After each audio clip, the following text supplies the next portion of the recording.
Welcome back to Chaotic Creatives, a show about embracing the chaos that comes from living a creative life. We are your hosts, two self-proclaimed chaotic creative gals. I am Lauren Hom, better known as Hom Sweet Hom on the internet. I am a designer, lettering artist, muralist, and chef. And I'm Rachael Renee. I'm an artist, I'm a creativity coach, and your internet hype gal. And today, welcome. Yay. We are talking about creative spaces. Yeah, your physical space. As you've heard in this season, I'm in the middle of a move. So I'm moving out of my studio here in Detroit and relocating to New York City. So I'm downsizing. And so I'm like in transition and thinking about like planning a new, smaller space. But we got to talking about how when it comes to decorating and planning a space, you and I both center it around our creative hobbies and like practices. And that's what we wanted to talk about today is, as a chaotic creative, how do we go about decorating our spaces with creativity in mind? Like our actual creative practices about like what crafts and things are we going to do in here? And then also like, how do we want the space to feel? Yeah. First of all, I didn't realize it, but I have my New York Broadway shirt on for you today. A lot of dandruff also. Got a dry scalp. Head and shoulders? Hello, I am give us a human. call. Yeah. I keep meaning to buy dandruff shampoo. I have some for you. Oh. When I move, you can have the rest of it. I Thank bought too big you of a so bottle. much. I would love to take that off your hands. Honored. Okay, so New York shirt and dandruff aside. Yeah, decorating spaces. I think that this is something that I am so impacted by how my space looks as far as how I feel. And so I have always, even when I rented, really customized my space. Like maybe I'm not doing as much painting. I'm definitely not as much of a painter as you, mostly because I don't like it. Fair. I like the color and I want things to be painted, but I don't enjoy the process. So it has to be like an ADHD hyperfixation moment of like, oh my God, I have the energy. I'm going to do this right now. And then I usually go buy the paint and then do it. And then it sits unfinished for months until my friend Lauren comes over and helps me. So I care a lot about making my spaces feel very much like me because it impacts how I feel. And I think it's interesting to think about going from owning your space where you have total creative control to renting again, also downsizing significantly. So yeah, walk us through what your process is for kind of how you're planning your space, especially because like you live in your space right now and it's mostly studio and you're kind of like, you have your hobbit hole over in the corner where you sleep. Rude. We love hobbits. But you know, you created this space first as a studio.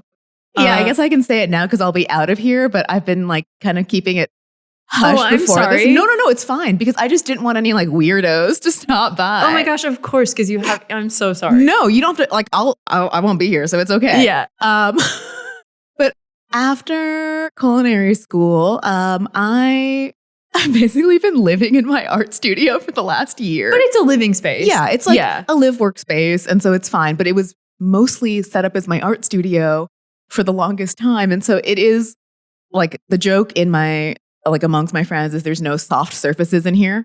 It's all very hostile surfaces. It's We're all just sitting on the tables. soft surfaces. There are these chairs and there's my bed and that is it. No couch, no rugs. It is not just like comfy. Work surfaces. Interrogation only. But like this is, I guess, the epitome of like a space dedicated to creativity. Which is beautiful. And like I'm a big fan of having a dedicated like workspace for your creative stuff where I want to be able to leave a project out and like come back to it as is versus having to clean up every single time. Yeah. I think that there's like a lack of friction there when it comes to like a creative workflow where I was talking with my friend Lauren that I'm moving in with in New York.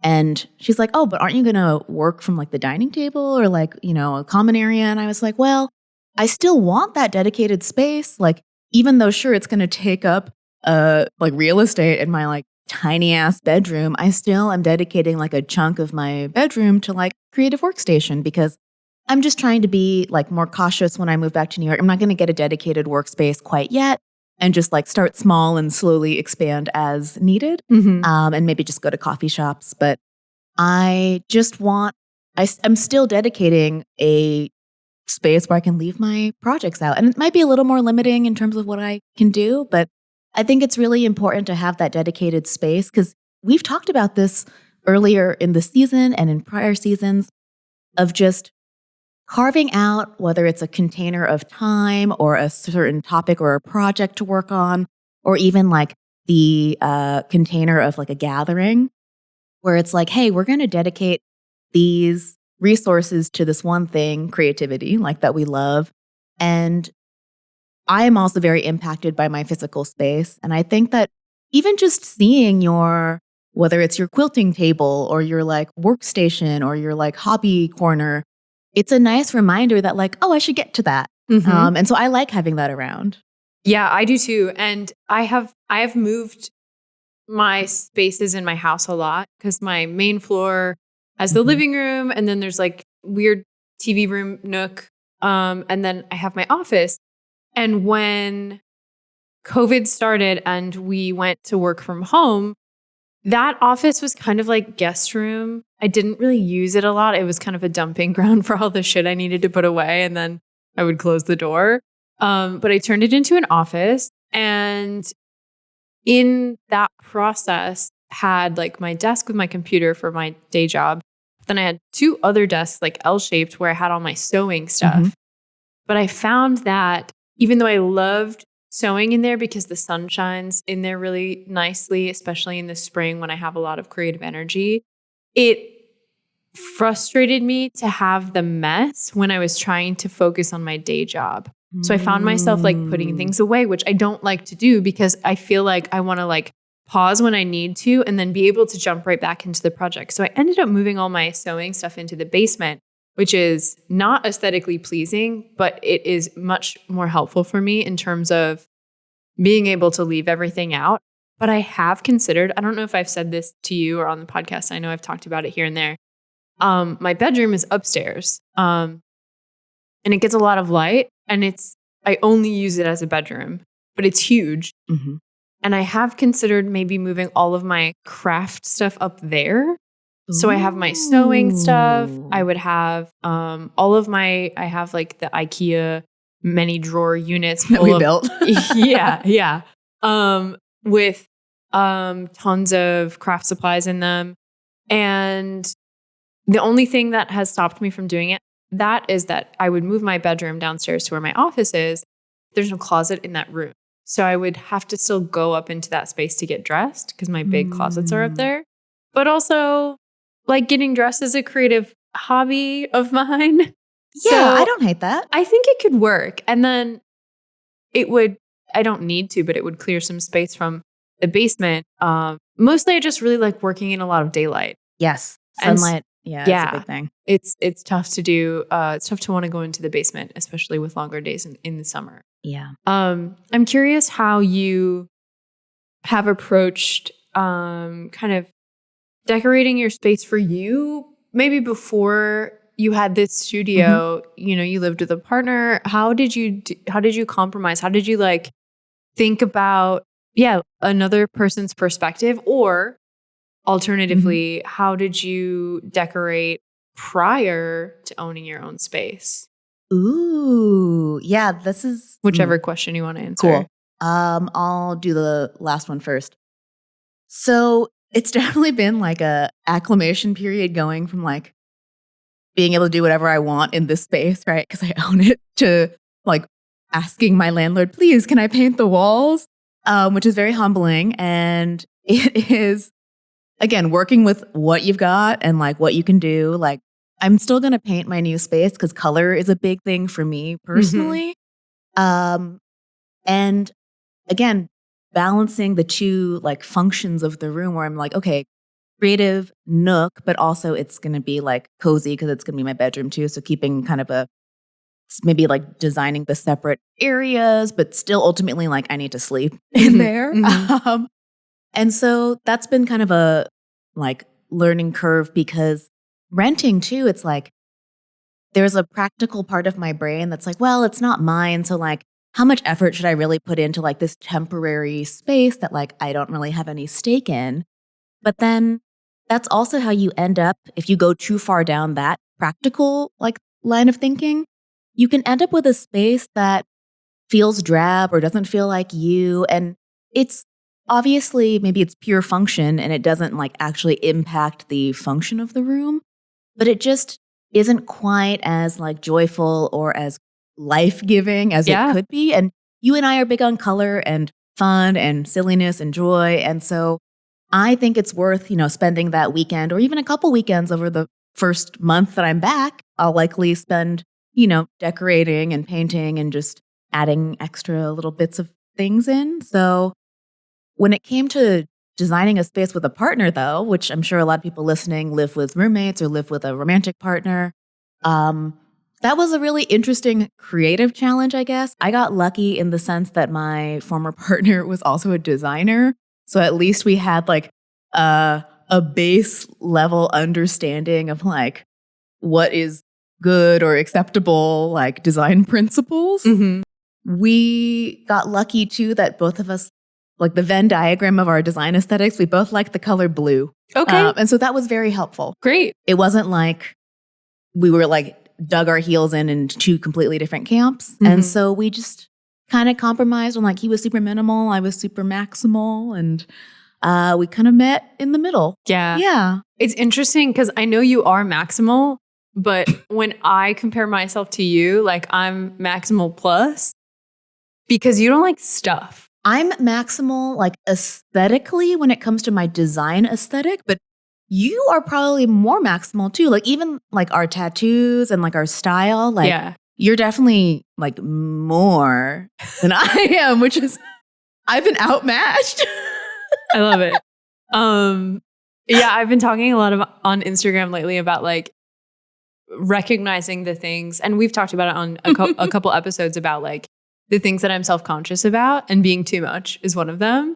But also I think that those things are our superpowers. Like the things that we're self-conscious about are the things that like the people who love us for. And so when you're like, you're more, I'm like, but not too much. I'm just a lot.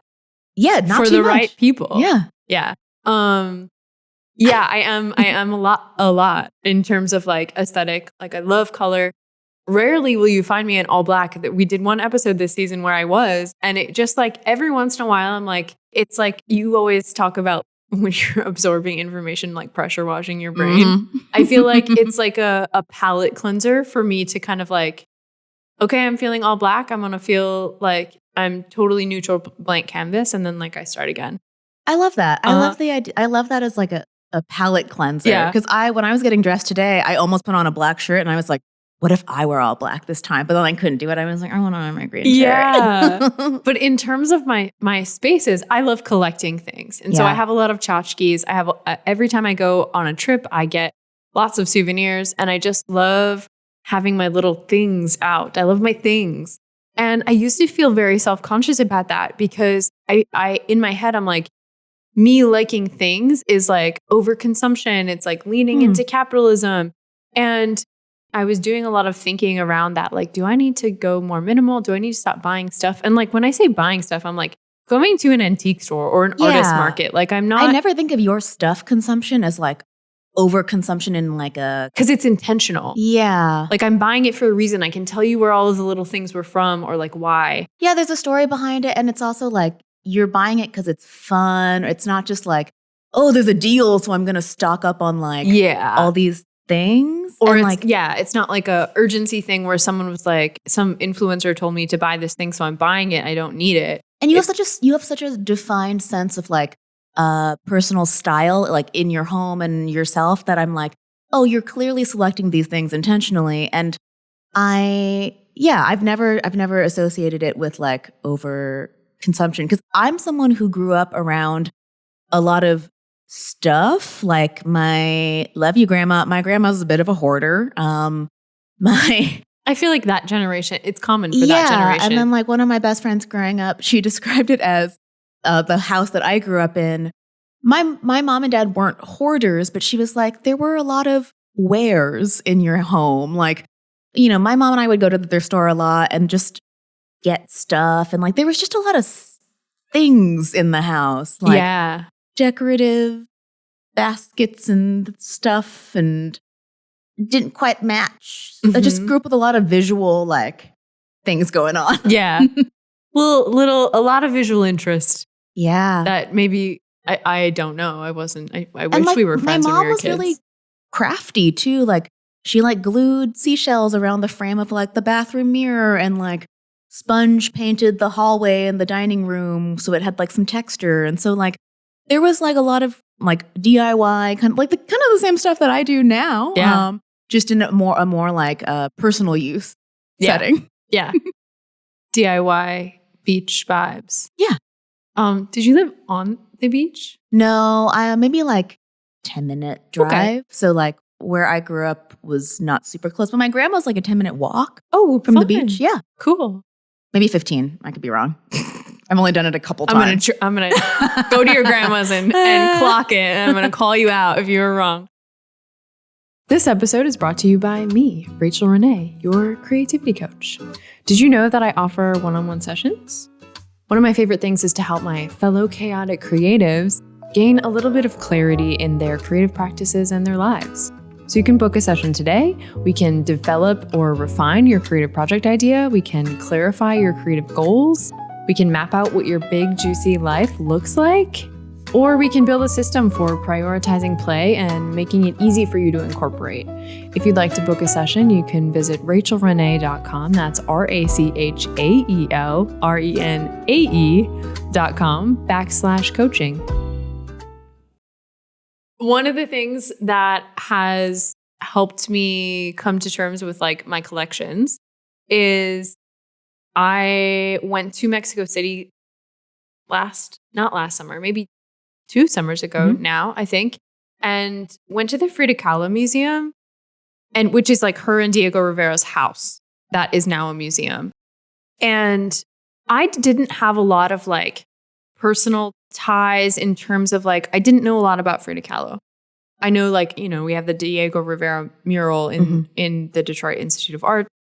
But I didn't really know a lot other than like, there's that one newspaper clipping, like Diego Rivera's wife dabbles in painting, where it's like, they're not acknowledging her as a real artist. So I didn't have a lot of like, I have no huge desire to go here, but my friend wanted to go. And we went, and I'm so happy we did because I loved learning about like her like communist like ties to her art, to like community, and understanding her heritage as a woman in Mexico and the challenges that she went through as someone with a disability. I just didn't know any of that. So it was cool to learn that and be like, oh, this is a badass artist. Like, I don't necessarily need her work to resonate with me to understand that like she was so cool. And they had all of her, a bunch of her clothes on display, which was very cool. Clothes were really important to her.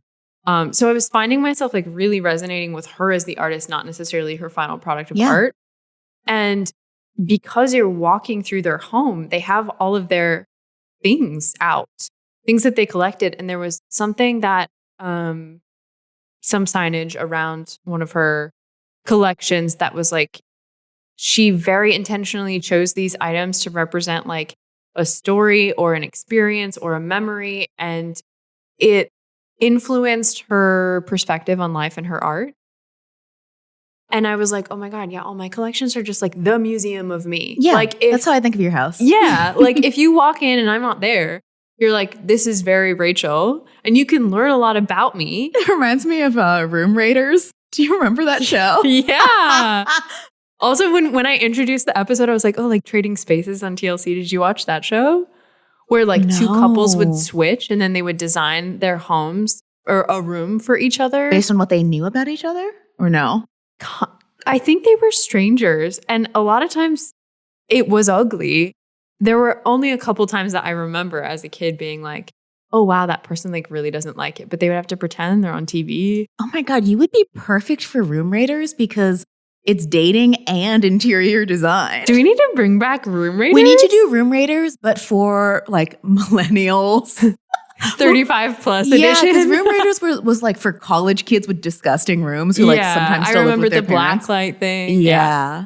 I think Room Raiders would be great for like Home Raiders. Yeah. Mm-hmm. Yeah. Mm-hmm. Because what was the premise? Like, you go in and you decide if you want to date this person based on their room. Yes. You don't ever meet them. Yep. Mm-hmm. Oh. Yeah, they like kidnap you from your like room and they take away all like the photos of you so they can't see what you look like. And then like the person comes in and like looks at 3 people's empty rooms.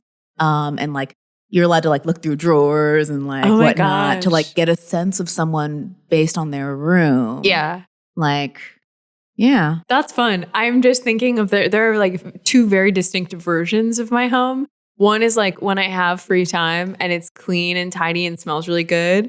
And then there's one, which is what it is right now. Well, that was the premise of the show too, is they weren't supposed to tell you when they were coming to get you. So you weren't supposed to be able to clean up. The minute I submitted an application, I'd be like, this place is spotless until I find out that I'm through this you know? Yeah. Yeah. My house right now is trash. I know I told you this when I walked in, but I've just had a really, really busy couple of weeks. And that's always the first thing to go. I think that's important also to share on the internet, on the podcast, where like, I always say like, prioritize your play. There's time. And there's time because I let other things go. Like my room is messy. Yep. And I will clean it. And of course, it's different if you're sharing your space with another person. Like you have to come to terms with what that means for you as a couple or a roommate situation. But yeah, there's like no surface in my home doesn't have shit on it. Clothes on the bed, not on the side I'm sleeping on because I have a king size bed, and I just like the other side is just a surface to dump stuff on. I know you're familiar.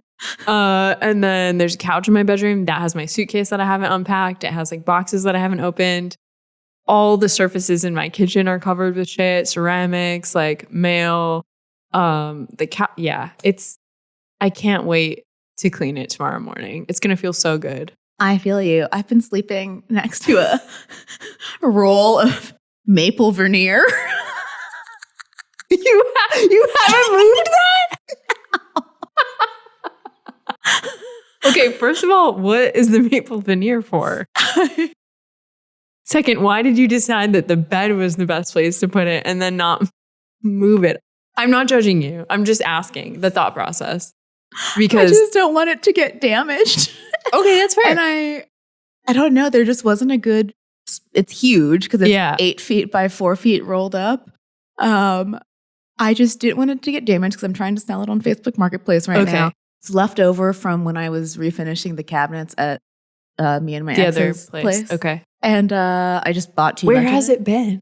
It's been up in the nook. Oh, okay. But I'm clearing it out. So. Yeah. Okay. I'm like, I've never seen it before. Yeah, it's been until it became your bed partner. Yeah. King size bed fits a 8-foot roll of maple veneer. Perfect. Yep. Who needs a bed partner when you got an 8-foot roll of maple veneer? I know. Incredible. Okay, so you're getting some insight into the gross girls. Yeah, but like something does have to give a lot of times, and like we're speaking as people who are like on the internet, who like, you know, I've heard discourse around this for the first time in like media.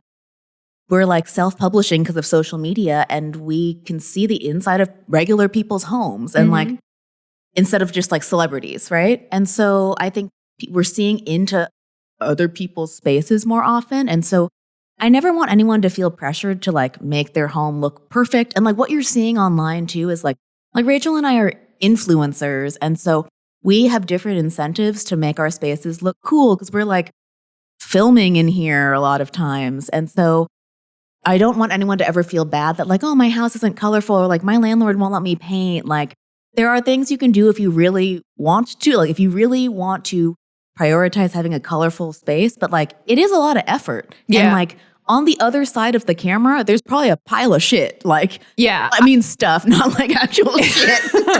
I would hope that they know that. I will say though, I have never intentionally made a design decision based on knowing that I'll film. Like my home would look like that even if I didn't, but there is always a pile of shit on the other side of the camera.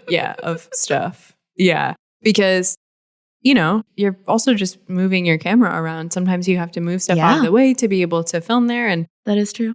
Yeah, I try to be really honest. I mean, I took videos of all my piles this morning while I was waiting for the water to boil for coffee because I was like, I gotta talk about this. Like, tell me you had a busy week without telling me you had a busy week. That's very nice. Yeah, I guess that's interesting because from my perspective, because we're in this space right now, this space was specifically designed for work. Yeah. So like the way that this space looks and like my bright yellow and teal kitchen, I don't think that's how I would design my home. But my home would probably fall somewhere like a chiller version of this. Yeah, that makes sense. Yeah. This is like a little bit, I mean, I've been living in here, but like. Yeah, but when you designed it originally, it was as your studio. Yeah. That makes sense. Yeah, I prefer like a little bit of a earthier home environment. But like, I mean, you saw me in Tom's old place. Yeah. Yeah. It was still fun. It was. It was still very cute, very fun. Yeah. Just bluer. Still had a mural on the wall. Yeah. Just not as many colors. Yeah. I want you to talk about, maybe before we wrap up, we were kind of brainstorming what we wanted to talk about, and we talked about dedicated spaces in our homes. Yeah. And so I want you to talk about your reflection of the bathroom space. Yeah, when Rachael first sent me the voice memo when we were brainstorming for this episode, I was about like creative spaces. I was in the bathroom and I had this moment where I was like, whoa, like Rachael and I have built lives centered around creative expression, like our creative practices. And again, context, we don't have kids, we don't have families we're raising, like or even partners. We have the bandwidth, to dedicate like our lives to these things and to think about We have each other. Yeah, we have each other. It's great. And we've set our lives up this way. Yeah. But I was like, whoa, creativity is so important to us the same way that like in a regular house, right? There's a bathroom. We dedicate a separate room to bathing and toilet because it's so integral to like living a good life and like wellness. The same thing goes for like, think about dining room, like living room, like bedroom. Even office. Yeah, these are we have dedicated workspaces. Separate spaces. And so I think that there is something really beautiful about like a commitment to your creative practice, even if it's just, again, I'm going from having a full-on art studio, like a 800 square feet of art studio to a like wall in my bedroom in New York City. It's still a dedicated space. And so you don't have to have a separate room per se, but it's really beautiful to say, hey, I'm going to make a commitment to my creative practice and my art, even if it's a hobby, whether it's professional or a hobby, to say this is where I'm going to sit down and like make my stuff. I think it's really actually important if you say you want to make progress on like your craft or your art. I think it's important to have even just like a desk in like the corner of your house. Yeah. The same way that like you might carve out a day on the weekend or even an evening during the week to go to a class or work on your thing. That is how you get better at the thing or make progress on your creative craft. And I think it's important to create those spaces, even if it's a part of one room, a corner of a desk. It can be a nook. Yeah. I've seen like studios where, oh man, we'll link them in the show notes. I went to, oh my gosh, what's it even called? There was an animation conference that I went to last year. Can't remember the name. I'll put it in the show notes. But there was an artist there who showed a photo of his like workspace, and it's in his like tiny Paris like studio apartment. And it's like, it looked like it was half of the apartment. It's the tiniest studio I've ever seen. But like, you see all his sketches on the wall, his computer, and I'm like, that's so beautiful. Like, when you want to do art, you figure out a way to do your art. Yeah, and I think like having the dedicated space is important because if you have the barrier of like, I need to clean off the table every time I'm going to do my work, that might be too big of a barrier some days. Whereas if you have a space where you can like leave your sketchbook out or leave your sewing machine out, it's easier to access. So you're creating a lower barrier of entry to you doing that activity. Totally. Similar to how it's a lot easier to cook if you have like a well-stocked kitchen. Mhm. And like the stove is already clear and clean and the dishes are already done. Like, It's a lot easier to bathe when you have a bathroom and you don't have to like go down to the stream, you know? Like if you're camping, I'm not prioritizing showering, you know? Yeah. Didn't even think about that. Yeah. I mean, like I was thinking about like living in a cabin in the woods and how like, you know, maybe you'd take an extra day between your showers. But when we have access to that, we do it more.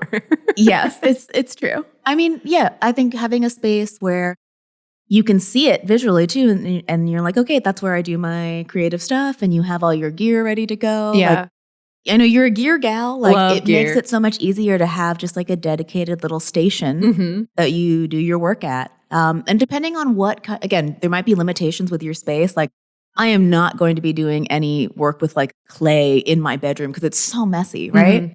Like I understand the limitations of my new space. I'm not going to be like sawing 2x4s in my. Who knows? I wouldn't put it past you. I feel would like, maybe go up on the roof and do that. yeah. Like there you go. you make it work. Yeah. Like I'm scrappy. I'll figure it out. I've really appreciated this space, like for what it is, Mhm. and I think if it's any inspiration to anyone like who's listening, like even if you have a small space, having a dedicated little nook that is yours for creativity will make a world of difference. Hi, you know how we're always yapping on this podcast about trying new things in your creative business? This episode is brought to you by one of my creative experiments, my mural mockups. You get 10 high-resolution Photoshop mockups with easy-to-edit smart objects, which in non-creative dork speak means that you can drag your drawing into the mockup and it'll instantly make your art look like a mural on a real wall. Pretty cool, right? Fun fact, Kristle, who you all know and love as the editor of this podcast, shot all of the photos for these mockups. So I love that. These mockups are perfect for muralists and aspiring muralists who want to shorten the time it takes them to add mural images to their portfolios and present their work to clients. You can head to homsweethom.com/mural-mockups or the link in the episode description to check them out. Okay, now back to the show. I also want to make sure that I mention this because it's floating in my brain. I don't want to lose it. Like when we think of like craft spaces or craft rooms, there's sometimes this like looking down, like connotation that it's like frivolous and like, oh, you're a craft space, hee hee. But if you think about like a man's woodworking space in the garage, or like someone who's into motorcycles having like the garage to work on their bike, or people who have access to maker spaces or whatever your hobby or interest is, like we should be able to have access to that. And I think like I'm thinking of, you know, grandma has a quilting room and we're like, hee hee, grandma's quilting room, but like that's important. And people make space for that. And I think even if it's not your business, like, you know, so much of what you create, it's important for you to have the space because it's your business. And even if it's not, like, can you carve out some space for your creative practice? Like, I have a friend who, she and her husband are printmakers. So they have printmaking studio in their basement, but she's taking oil painting classes, and she wanted a space to like set up her paint and turn one of her closets into like a little desk, put bright lights in there so that she could make her oil painting in there. So obviously, like already being an artist probably wasn't a big decision to do that.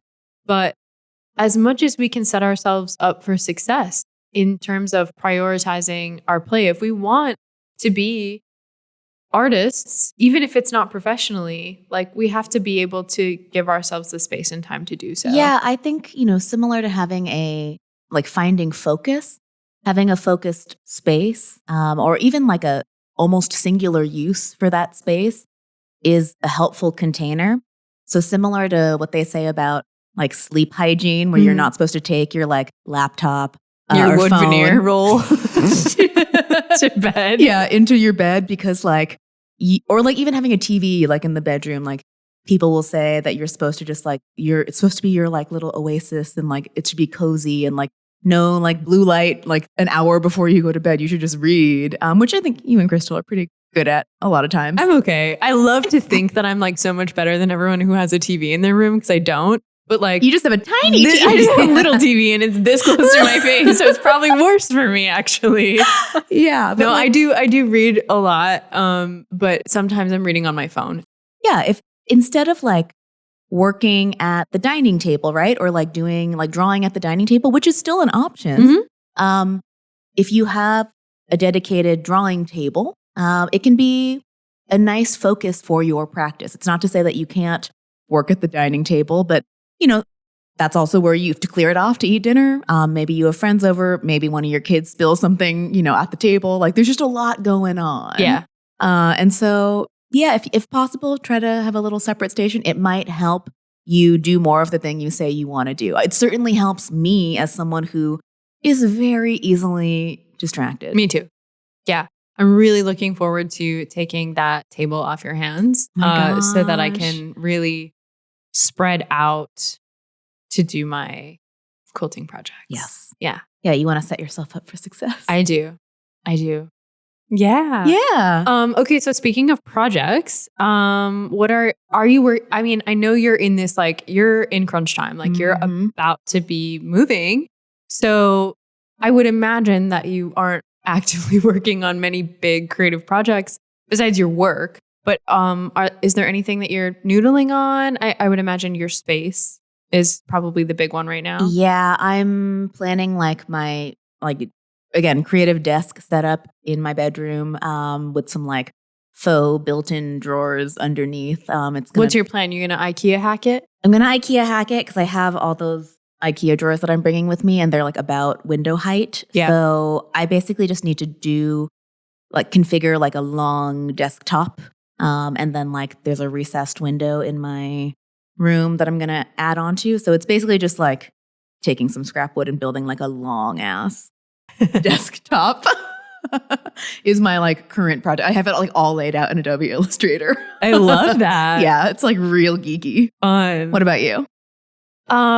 Yeah, I feel like I've had such a busy month. Yeah. I have so many ideas and so many things I want to do and haven't had time to execute. And I don't like that. I don't like being a person that like talks about their ideas and never actually. You're like a little backed up right now. I'm a little backed up. You have a little creative constipation. A little creative constipation for sure.